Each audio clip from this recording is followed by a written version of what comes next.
দুঃখজনক ঘটনা, সবাই মিলে এটাকে ফেস করার চেষ্টা করেছে। এবং আপনারা জানেন ইতিমধ্যে আমরা 16 জনকে মৃত অবস্থায় উদ্ধার করেছি।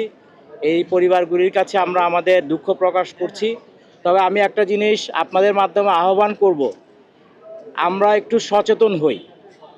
আমরা ফায়ার সার্ভিসের পক্ষ থেকে বিভিন্ন জায়গায় আমরা প্রচারণা চালাচ্ছি, বিভিন্ন জায়গায় বোঝানোর চেষ্টা করছি, আমাদের ফেসবুকের মাধ্যমেও প্রচারণা চালাচ্ছি, মহড়া করছি যে একটু আগুনের বিষয়ে বা কেমিক্যাল গোডাউন স্থাপনের বিষয়ে বা একটা অবৈধ স্থাপনা তৈরির বিষয়ে সচেতন হওয়ার জন্য, যেটা যেখান থেকে অনুমোদন নেয়ার কথা সেগুলি নিয়ে যেন আমরা যথাযথ নিয়ম মেনে কাজগুলি করি। কিন্তু যে কোনো কারণেই হোক, আমরা দেখতে পাচ্ছি অনেক জায়গায় অনেক অনুমোদনহীন কেমিক্যাল গোডাউন গড়ে উঠেছে। আপনারা অতি সম্প্রতি আমাদের টঙ্গীর ঘটনাটা দেখেছেন, যেখানে আমাদের দুঃখজনকভাবে 3 জন ফায়ার ফাইটার শহীদ হয়েছে। আমরা এই ধরনের ঘটনা পুনরাবৃত্তি ঘটুক, এটা আমরা চাই না।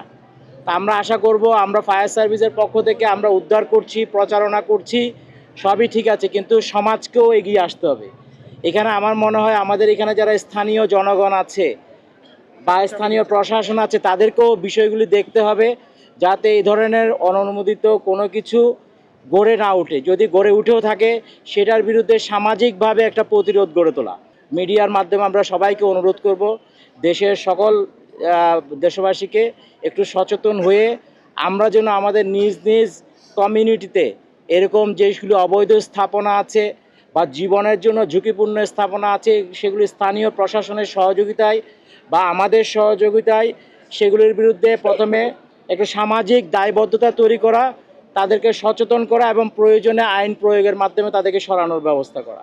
একটা বুয়েটের প্রতিনিধি দলও আনবো, ওনাদের মাধ্যমেও আমরা ব্যাপারটা দেখব, দেখে আমরা ফার্দার সিদ্ধান্তগুলি নিব। বাট এখন যে অবস্থায় আছে, এটা আমি যেটা বলবো, আমাদের জন্য আপাতত দৃষ্টিতে নিরাপদ মনে হলেও আমাদেরকে সতর্ক থাকতে হবে।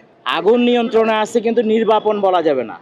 আগুন নিয়ন্ত্রণে আছে, কিন্তু যেহেতু কেমিক্যালের আগুন, এটা একটু সময় দিতে হবে। এটা অন্য আগুনের মতো দ্রুত নির্বাপন হয়ে যাবে না। দ্রুত নির্বাপন করতে গেলে দুর্ঘটনা ঘটার সম্ভাবনা আছে। আমাদেরকে একটু দেখে আস্তে ধীরে সিদ্ধান্তগুলি নিয়ে, টঙ্গীটাও আমরা প্রায় 7-8-10 দিনের মতো লেগেছে, এটাও আমরা চেষ্টা করছি বোঝার জন্য। তাহলে আমরা বলতে পারবো এটা আসলে কতটুকু সময় লাগবে। কারণ আমাদের কাছে আগে স্থানীয় জনগণের এবং আমাদের নিজস্ব জনবলের নিরাপত্তাটা প্রধান। কারণ যারা ক্ষয়ক্ষতি হওয়ার, তাদেরকে তো আমরা অলরেডি উদ্ধার করেছি। এখন আমরা চাই না ফার্দার কোনো ক্ষয়ক্ষতি হোক।